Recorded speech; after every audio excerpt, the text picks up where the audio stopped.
皆さんこんにちは、たびくらです。いつもご視聴くださりありがとうございます。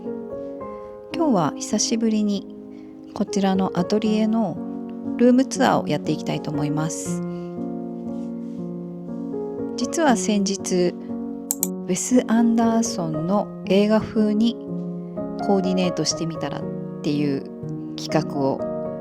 やってみたんですけど、その時にですね、12月の大きな地震の後にずっとしまい込んでいた割れ物をとうとう箱から取り出しまして、久しぶりに部屋に飾ったんですが、どれもこれもやっぱり可愛くて、もともと持っていたものなんですけど、すごくテンションが上がりました。ということで今回久しぶりにルームツアーをやってみようかなっていうふうに思いました。それからあとよく言われるんですが、ご覧の通り私雑貨がすごいたくさんあるんですよね。で、色を使ったインテリアもとても好きなので、色を塗ったり、割と大きめの柄が入った壁紙を貼ってみたりとか、そんな感じで柄とか色を組み合わせたインテリアが好きなんですけど、それにもかかわらずまとまって見えるのは何でですかっていうふうに聞かれることが結構あるんですよ。なので今回は物が多くていろんな色を使っているにもかかわらずまとまって見えるインテリアを作るにはどうしたらいいかっていう、そういった視点でもお話ししていきたいと思います。ではまずはキッチンからご紹介します。こちらのキッチンはもともとあったキッチンを取り外して、通称 DIY の神の F さんに作ってもらいました。この板は IKEA で買ったもので、このシンクも IKEA で買ったものなんですけど、実際にここを工事した時にカットしてこのサイズに合わせて作ってもらったものになります。で、この林内のガスコンロも工事を進めながらインターネットで見つけて、この白がすごい可愛いなと思って工事が始まってから購入して、届いたものを帰らなければいけない日の午前中に届いてギリギリ取り付けることができたっていう感じ。ここに棚があって物を置けるようになってるんですけど、ちょっとね12月の地震があって以降は何も置かないようにしています。このタイルは自分で貼ったものになります。このキッチンの下のところのこの生地はマリメッコのウニッコ柄を下げています。こんな感じでゴミ箱とかが隠してある状態です。このラグはミナペロホネンのラグになります。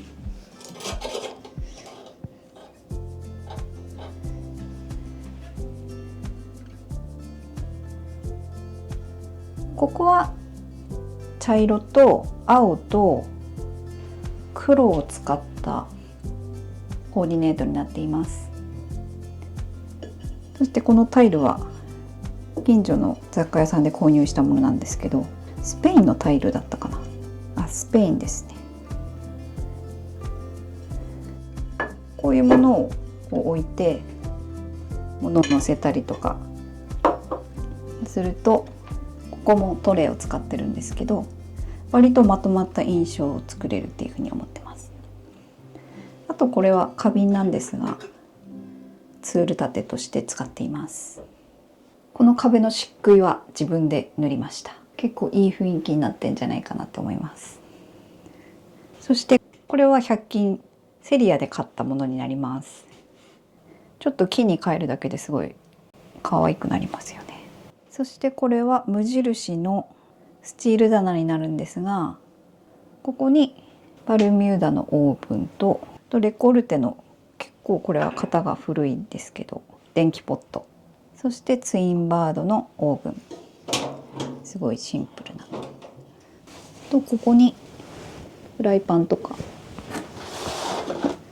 雑多なものが置いてあります。あとは棚と冷蔵庫の上にカゴを乗せて収納代わりに使っています。でここはトイレなんですけど、トイレの扉にもウィリアム・モリスの壁紙を貼りました。そしてトイレの中の壁にも漆喰を塗っています。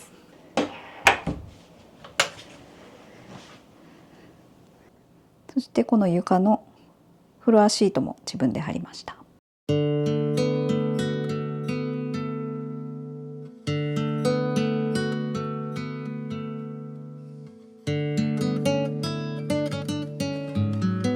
この辺は先日春っぽい雑貨ディスプレイというテーマでコーディネートしてみたんですが、この間割れ物を復活させたので、ここにフィンランドで購入してきたアラビアのムーミンを置いています。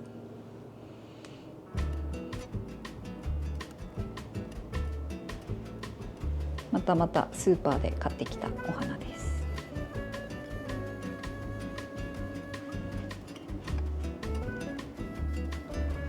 でこの棚は自分でペンキを塗りました。この棚とこの机、どちらも自分でペンキを塗ったんですけど、この棚とこの机とこの棚ですね、この大きい棚、それから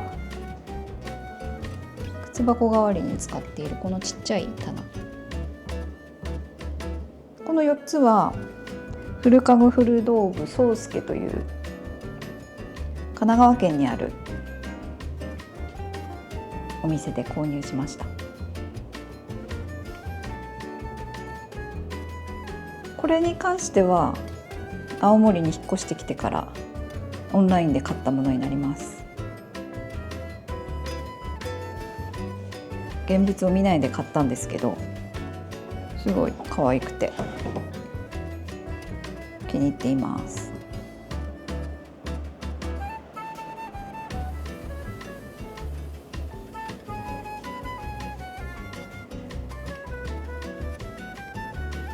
こちらにも久しぶりに割れ物を復活させました。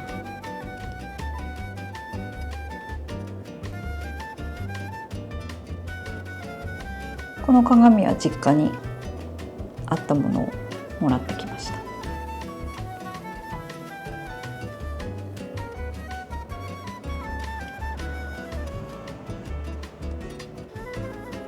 でこの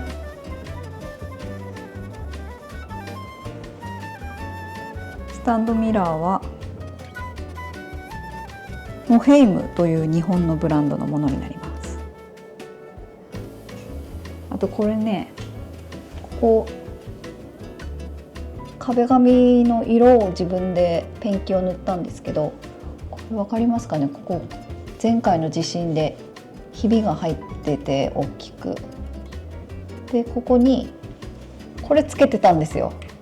だけど地震の揺れで外れてしまって落ちてて、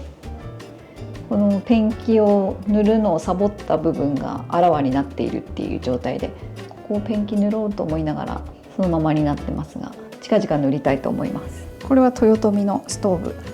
あんまり暖かくはないんですが可愛いんですよね。豊臣クラシックです。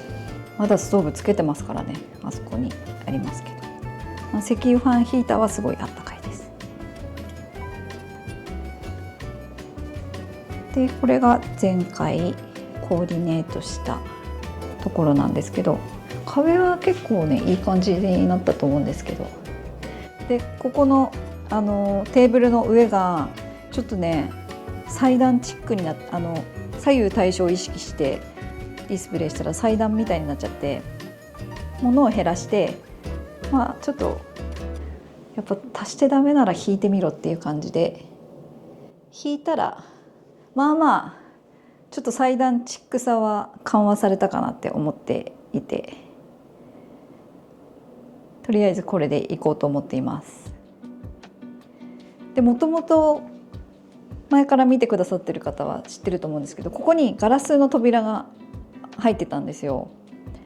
で12月に地震があった時にその扉を外して、今は扉がない状態になっています。なぜかというと、この角の部分がやっぱり弱くてずれてしまってるんですよね。1センチぐらいで、このガラスの上の部分も割れてしまっていて、これに関しては私の強力な助っ人 DIY の神がまた来てくれるということで直してもらう予定なんですけど、それまではこのガラス扉は外しておこうと思ってます。でね、この紫色の布でカバーされたこれが実はガラス扉なんですよ。なのでこれも一応復活待ちです。効率よく部屋を温めることができてたんですけど、ここの扉がないことによってもう広い一つのスペースになってしまうので、すごく寒かったんですよね。ガラス扉がすごく役に立ってたっていうことが今回すごく実感できたっていう感じですね。もともとはここ仕切りがない状態の時にこのガラスの仕切りを一から作ってもらったものなので、本当に作ってもらえてよかったなって改めて思ってます。でこちらの飾り棚なんですけど、ここをね地震の後ずっとガラーンってしてたんですよ。何も置かずにちょっと本とか置いてるぐらいだったりとか、そんな感じになっていたんですが、今回とうとう見てください、可愛い子ちゃんたちを復活させてこんな感じになってます。で、雑貨がすごいいっぱいあって、どうやってコーディネートするんだろうっていう風に思う方もいると思うんですけど、例えばこれだったらちょっと大きめのこのものが2つあって、それを対角線上に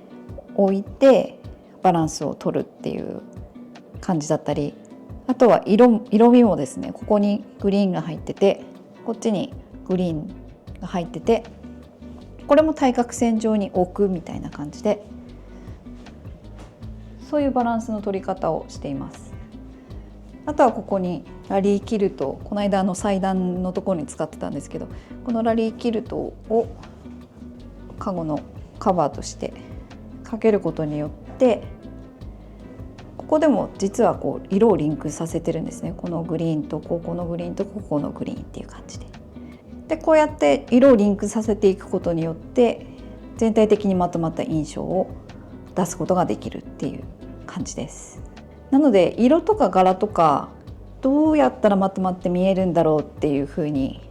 思うかもしれないんですけど、前々回のコーディネートのコツの時にもお話ししたんですが、やっぱり色をリンクさせるっていうのが一番簡単で一番効果的な方法だと思います。例えばここだったらこの壁紙にある色、茶色っぽい色だったり薄い緑とか薄い青とか、そんな感じで、このグリーンがこの壁のグリーンとすごくリンクしてるっていうことがわかると思います。あとここの茶色がこの壁紙の茶色、この部分ですね、この部分とリンクしてるっていうのがわかると思います。インテリア雑誌を見たりとか、色見本の本があったりとかもするので、どういった色合わせが自分が好きかなっていうところでやってみるのがいいかなって思います。で壁に飾ってるものに関しては木のものとゴールド、あとは今回ちょっと赤を差し色に入れてはいるんですけど、こんな感じにちょっとチャレンジングにやっていくと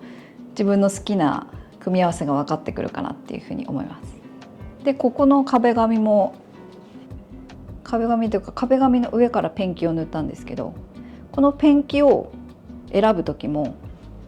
ここの色とこのウィリアム・モリスの壁紙のこのちょっと茶色っぽいところの色を実はリンクさせていて、この2つを色味をリンクさせることによってまとまりのある雰囲気を作れてるんじゃないかなと思います。これは去年ニトリで買った作業台、これを買ったことによってこの食器棚を壁際に持ってくることができて、家具の配置がすごくしっくりといくようになったなっていうふうに思ってます。あっちの壁際に置いてたこのキャビネットを今度はこの窓側の方に移動したんですけど、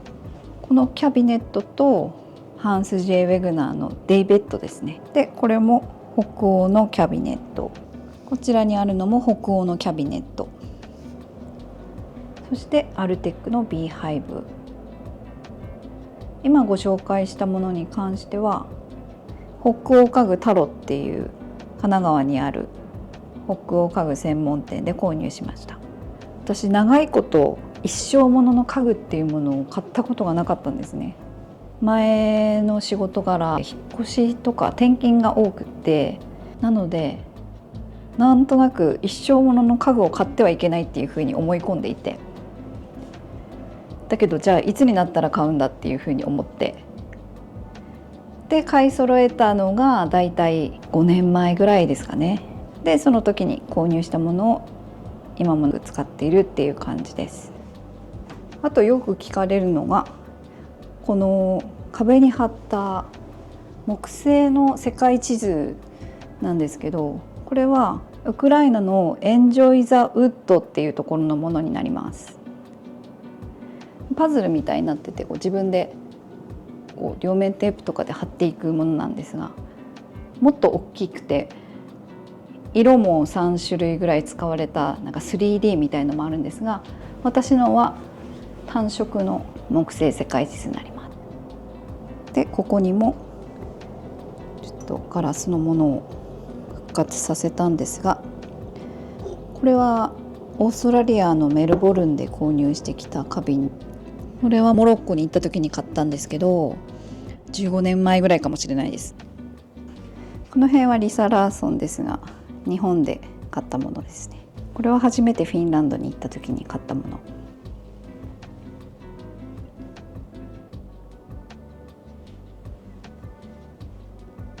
この辺に置いてあるのはキリムのクッションカバーとか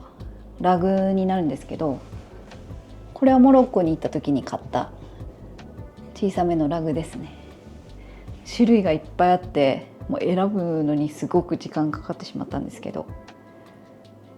でもスーツケースに詰めて帰ってきたので大きいものは買えなくてちっちゃめのものを買いました。モロッコはマラケシュに行ったんですけど、マラケシュは本当に雑貨天国でめちゃくちゃ楽しいです。また行きたいなって思います。ここにあるのがコウモリランですね。葉っぱがめっちゃ出てきてすごい豪華な感じになってます。で以前はこのコウモリランはこっちの角にぶら下げてたんですけど、この IB を前はこのガラスのこの角のところに下げていて、これも地震が来た時に当たったりしたら危ないなと思ってここにかけていたのをこっちに移動して、今回こっちの方が良かったじゃんって今は思ってるんですけど、でここに下げてたコウモリランをあっちの角のところに移動しました。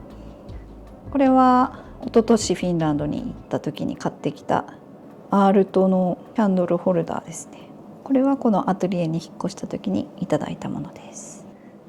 でこんな感じでこのトレイを置くことによって雑貨を飾った時のまとまり感がすごく出るんですよね。で例えばこれトレイがなかったとします。そうするとなんかこんな感じでなんとなく間が抜けたような印象になっちゃうと思うんですけど、ここにねトレイを1枚足すだけでなんかバランスが良くなるんですよね。ほら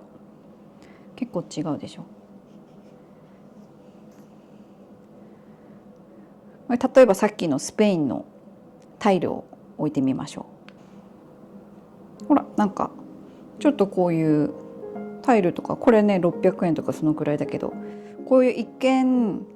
無駄だなみたいななくてもいいかなみたいなものを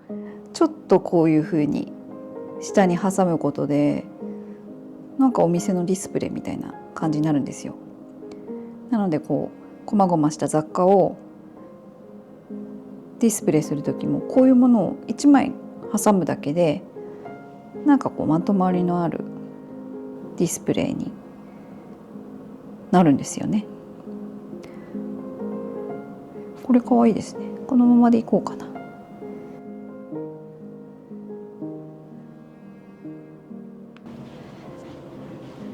これは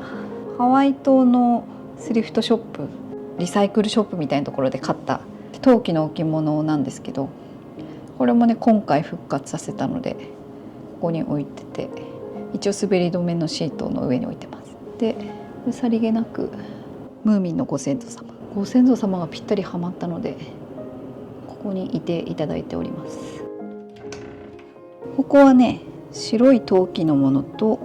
ガラス製品をまとめてみました。こういう感じで色とか素材を揃えるとコーディネートしやすいんですよね。白とガラスの組み合わせってなんか清潔感があって可愛いですね。この木との相性もいいし、ここも実は滑り止めシートを置いてます。